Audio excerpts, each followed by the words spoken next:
This is talking about the latest report issued by the Minority Rights Group International in London on the human rights situation in Sri Lanka. The report was issued in December 2007 and raises several issues that's very pertinent in Sri Lanka, and also raises issues raised by other reports internationally as well as nationally, and looking at largely on the human rights humanitarian situation affecting minorities, and looking at the Tamils and the Muslims in particular.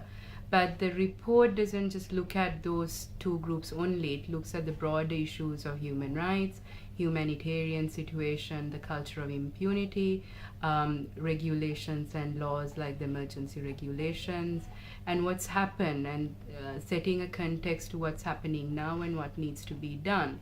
In such a situation, I think it's very important reports like this are put out and people have access to such reports. We've had several other reports like the Human Rights Watch report, the international ICG report. ICJ has been issuing reports.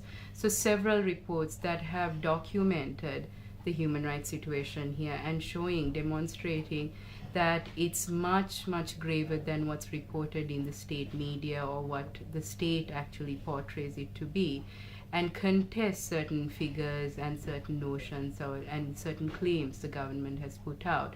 And it's welcome because many local civil society, media groups, activists in the ground face a lot of difficulties portraying and putting out this information. So in that sense, it's good to have information coming from various sources as well as internationally, nationally. Now, looking at some of the issues that the report has put out, it looks at the human rights situation, the killings, the abductions, the disappearances, and sadly, even presently, we have an ongoing problem at the moment.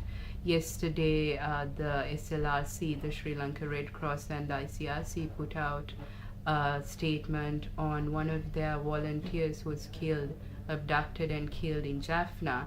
And it's a portrayal, an indicator as to the dangers faced by individuals working in not just the Northeast, but in Colombo as well, and the culture of impunity that such abductions, killings, disappearances, threats, assaults take place during daytime, during night, when there's immense and intense security going on, that it still continues. For example, the SLRC killing, the most recent, happened in the evening when it's high security, there's curfew, and the area is controlled by security forces. So one questions, how can this take place? A couple of months ago, we had a similar incident in Colombo when two SLRC volunteers were abducted and killed. And there was a huge outcry, but nothing really happened when it came to investigations or inquiries.